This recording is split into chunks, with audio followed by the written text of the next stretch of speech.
जैसा कि आप सब वाकिफ होंगे कि इन दिनों क्या चल रहा है और हम लोग इसलिए यहाँ पे जमा हुए हैं तो सबको पता है। और क्योंकि ये सिर्फ मेरी बात नहीं है, ये सिर्फ मामूल की बात नहीं है, किसी की तबके की बात नहीं है, ये बात है तो इंसानियत की बात है। ये बात है हम तमामी लोगों के हकदार की, जहाँ पे लोगों ने मजबूर करने की कोशिश किया है।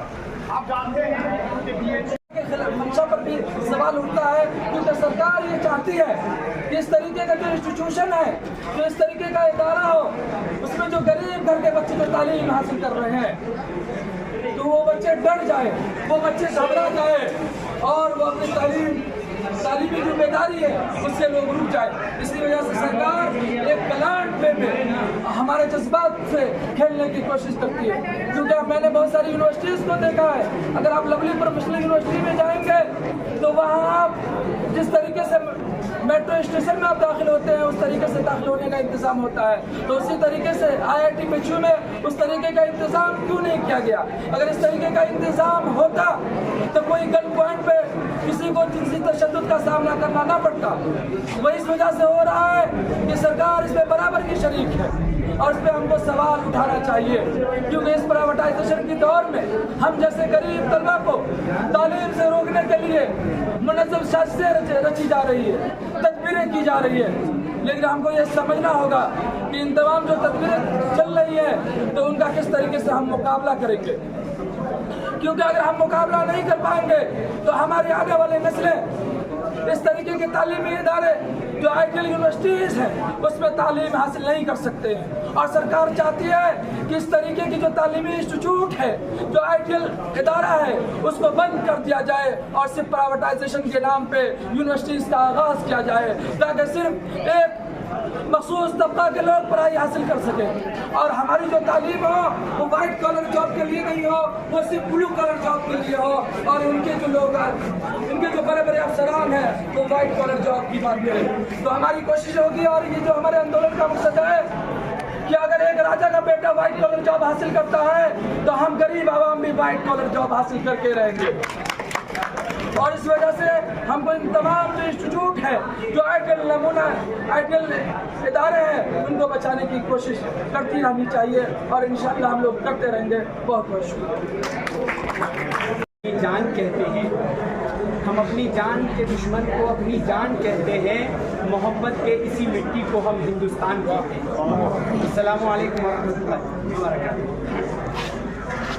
आज का ये एहतजाज ये जिंदा दिली का सबूत है कि BHU के अंदर एक छात्र के साथ जो बदसलूकी और इफ्लू के अंदर जो एक छात्रा के साथ बदसलूकी की गई है उसके लिए हम खड़े हुए हैं, उसके लिए हम स्टैंड लिए हैं।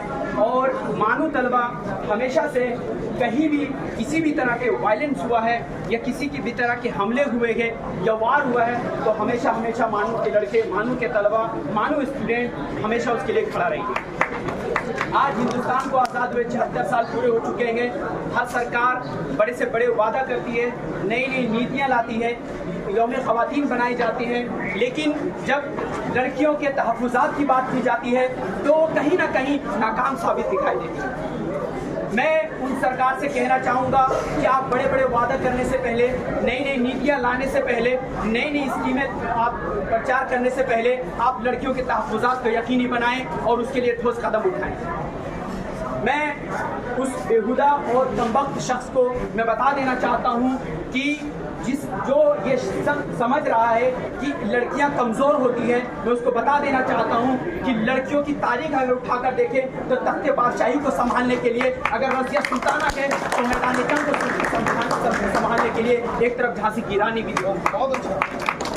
और इल्मी मैदान का हम जायजा लें तो इल्मी मैदान में JNU से आयशा घोसी नजर आती है, तो मीडिया से सपूरा और कर्नाटक से हिजाबी गर्ल अपनी आवाज़ को बुलंद करती नजर आती है। इसलिए मैं बता देना चाहता हूँ कि आखिरी में ये बात कहना चाहूँगा कि मैं सरकार से ये आवेदन करना चाहूँगा कि अगर एक लड़की अपने कॉलेज और यूनिवर्सिटी में दिन के उजाले में निकल सकती है तो वो रात के अंधेरे में भी निकल सकती है और उसे हमें हक है कि हम घूम भी सकते हैं, बाहर भी निकल सकते हैं, पहन भी सकते हैं और इबादत भी कर सकते हैं।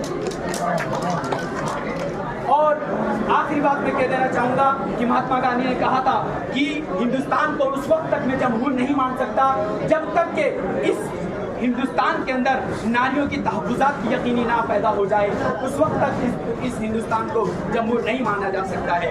मेरे दोस्तों, मैं BHU और मानव तलबा की तरफ से BHU में हुए शर्मनाक हरकत और इफ्लू के अंदर जो चीज़ जो हुआ है उसके साथ हम खड़े हैं और हमें अफसोस है कि इस तरह के हरकत बार बार दोहराए जा रहे हैं। मैं BHU और इफ्लू के और तमाम यूनिवर्सिटी और कॉलेज के इंतजामिया से पुरजोर तरीके से मैं ये बता देना चाहूँगा कि आप जल्द अज जल्द उसके मामले को हल कराएं। बच्चे धरना पर बैठे हुए हैं, बच्चे भूख हड़ताल पर बैठे हुए हैं। मैं इंतजामिया से कहूँगा कि आप जल्द अज जल्द इनके मामलों को हल करें और मैं यूपी पुलिस और वहाँ के करीबी थाना स्टेशन से मैं गुजारिश करूँगा और मानव तलबा ये गुजारिश करता है कि जितना जल्द हो सके इस मसले को हल किया जाए और लड़कों को उनके तहफ़्फ़ुज़ात को यकीनी बनाए और लड़कों को तालीम के लिए रवा दवा किया जाए।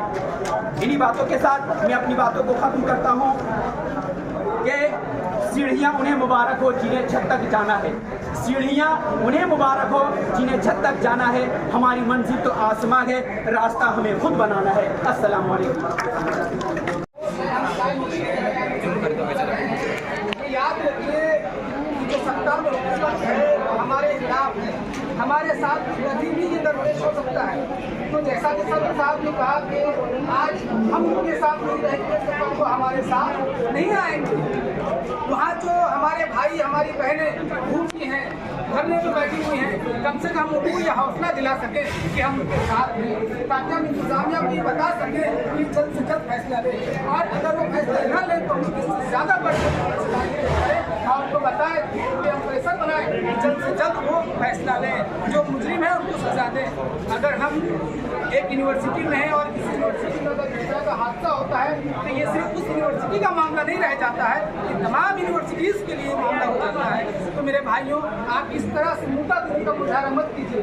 शायर ने कहा है कि ज़िंदगी जिंदादिली का है नाम, मुद्दा दिल क्या खाक जिया करते हैं। तो मुझे यहाँ बहुत से मुद्दे नज़र आ रहे हैं। हकीकत आप तमाम की बढ़चढ़ की हिस्सा लेने की जरूरत है। यहाँ पे करीब 2300 से ज़्यादा तालिब इल्म हैं, क्योंकि एक बहन के साथ मामला हुआ है, फिर किसी के साथ भी हो सकता है। यहाँ पे भी बहुत सी बहनें हैं, इसके साथ कब क्या हो जाए, आज हम उसके साथ रहेंगे तो कल वो हमारे साथ रहेंगे और जब तक हम नहीं उसके साथ रहेंगे तो तलबा बिरादरी पर लानत है। मैं सब कहता हूँ कि तलबा बिरादरी पर लानत है कि हम एक दूसरे के साथ नहीं है। तो मेरे भाइयों मेरे बहनों, आप सब इस तरह के आइए और कई लोगों को मेरे भाई मेरी बहनों और बेटी को हौसला दीजिए और यहाँ की जो इंतजामिया उस पर दबाव बनाइए ताकि जल्द से जल्द फैसला ले सके। मैं सबसे पहले तमाम मेरे भाई मेरे बहन और तमाम को शुक्रिया अदा करता हूँ कि यहाँ पर आए हैं और मानवीय प्रोग्राम से बावजूद यहाँ पे अपने मौजूदगी का शुक्रिया। अंसा के मुंतज़िमीन का शुक्रिया इस प्रोग्राम को इंतजाम दिया। सर साहब को बहुत शुक्रिया कि इन्होंने वक्त का ख्याल रखते हुए बहुत जामे तौर पर इन बातों को पेश किया और यहाँ पे तमाम का शुक्रिया। बस मैं एक बात कहूँगा, मेरा शेर है कि मैं उनमें नहीं जो अंजाम से डर जाते हैं, मैं उनमें नहीं, आप सब कहिए कि मैं उनमें नहीं जो अंजाम से डर जाते हैं, मैं उनमें नहीं जो अंजाम से डर जाते हैं। अंजाम चाहे जो हो एहतजाज करने लगता हूँ। अंजाम चाहे जो